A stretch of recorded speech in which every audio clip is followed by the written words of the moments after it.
जय श्री कृष्णा। आज हम गीताधाम गुरुकुल ऑनलाइन क्लासेज में क्लास अष्टम का सामाजिक विज्ञान में जो पुस्तक है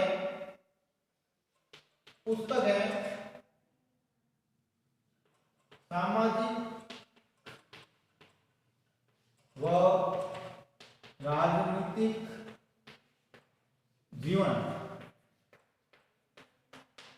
इस पुस्तक का 7वां अध्याय हास्यकरण की समझ पढ़ रहे थे।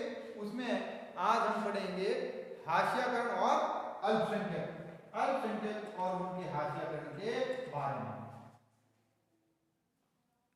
संविधान धार्मिक और भाषाई अल्पसंख्यकों को सुरक्षा प्रदान करता है। हमारे संविधान में क्या व्यवस्था है? संविधान भाषाई यानी भाषा के आधार पर और धार्मिक यानी धर्म के आधार पर जो अल्पसंख्यक हैं, क्या है? अल्पसंख्यक हैं, उन्हें सुरक्षा देता है। क्या देता है? सुरक्षा प्रदान करता है। क्या करता है? प्रदान करता है, अर्थात उनके लिए विशेष प्रावधान करता है।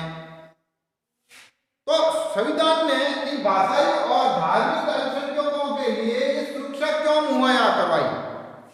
अल्पसंख्यक शब्द आमतौर पर ऐसे समुदायों के लिए इस्तेमाल किया जाता है जो संख्या की दृष्टि से बाकी आबादी के मुकाबले कम है। और अल्पसंख्यक का अर्थ क्या है?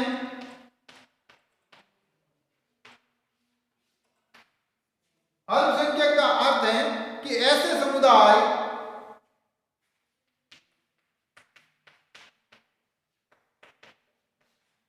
जो अन्य आबादी या बाकी आबादी की के मुकाबले संख्या में कम है। आबादी के मुकाबले में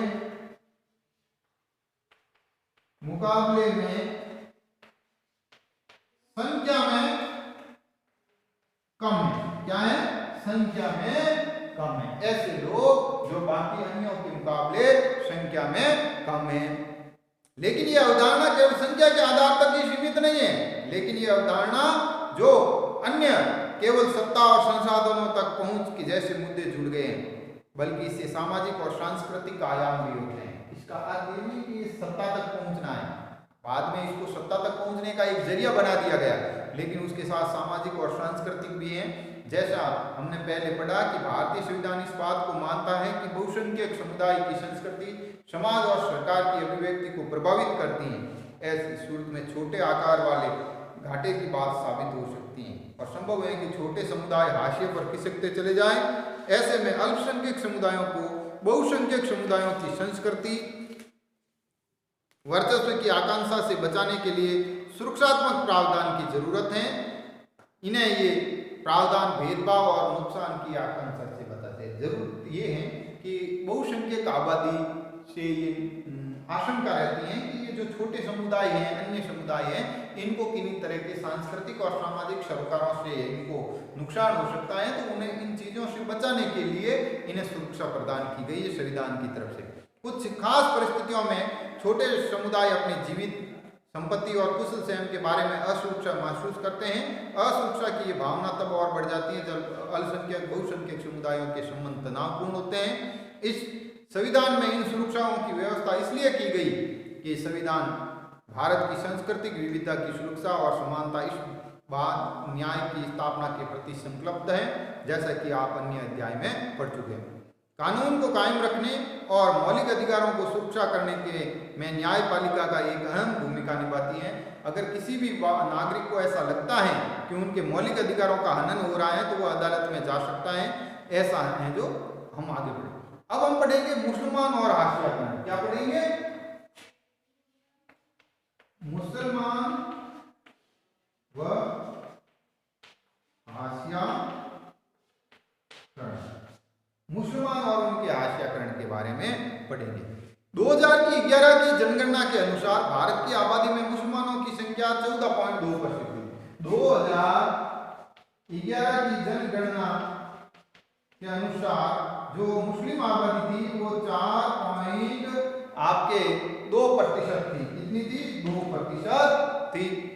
उन्हें आशियाई समुदाय माना जाता है क्योंकि दूसरे समुदाय के मुकाबले उन्हें सामाजिक आर्थिक विकास के उतने लाभ नहीं मिलते हैं।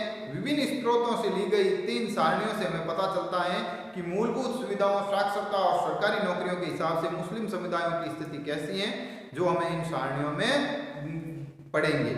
तो इन्होंने ये बताया है, सारणी आपकी किताब में जो दी गई है पेज संख्या 81 पर, फिर आपकी दी गई है 89 पेज संख्या 89 पर।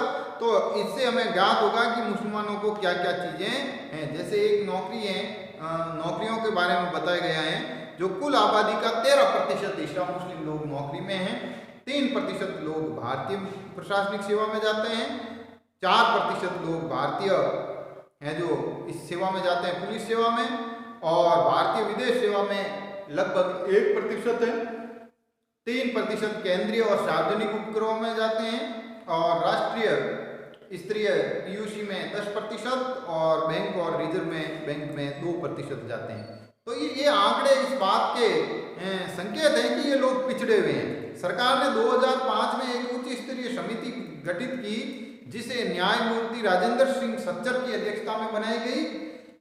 समिति ने भारतीय मुसलमानों के समुदाय की सामाजिक, आर्थिक और शैक्षणिक स्थिति का जायजा लिया। एक समिति बनाई, सच्चर समिति, और इसका उद्देश्य था मुसलमानों का, मुस्लिम आबादी का जो सामाजिक, आर्थिक और शैक्षणिक, सामाजिक, आर्थिक और शैक्षणिक स्तर को बढ़ावा देने के लिए या स्तर की जानकारी के लिए, क्या जानकारी के लिए जो समिति थी उन्होंने कुछ अनुशंसाएं की। इस रिपोर्ट से पता चलता है कि विभिन्न सामाजिक, आर्थिक और शैक्षणिक संकेतों के हिसाब से मुसलमानों की स्थिति अनुसूचित जाति और जनजाति जैसे हाशिए समुदायों से ही लगभग मिलती जुलती है। ठीक है, तो इसके लिए मुसलमानों को आर्थिक और सामाजिक हाशियाकरण के कई पहलू हैं। दूसरे अल्पसंख्यकों की तरह मुसलमानों के कई रीति रिवाज और व्यवहार मुख्य धारा के मुकाबले काफ़ी अलग हैं। सब नहीं, लेकिन कुछ मुसलमानों में बुर्का, लंबी दाढ़ी और फैज टोपी का चलन दिखाई देता है। बहुत सारे लोग सभी मुसलमानों को इन्हीं निशानियों से पहचानने की कोशिश भी करते हैं। इसी कारण अक्सर उन्हें अलग नज़र से देखा जाता है। कुछ लोग मानते हैं कि ये हम बाकी लोगों जैसे नहीं हैं। अक्सर यही सोच उसके साथ गलत व्यवहार करने का भेदभाव भी बनती है। 7वीं में आपने पढ़ा होगा कि किस तरह से अंसारी परिवार के साथ भेदभाव हुआ। मुसलमानों के इसी सामाजिक हाशियाकरण के कारण कुछ स्थितियों में वे जिन इलाकों में रहते हैं वहां से निकलने लगे, जिन्हें अक्सर घेटोआइजेशन कहते हैं।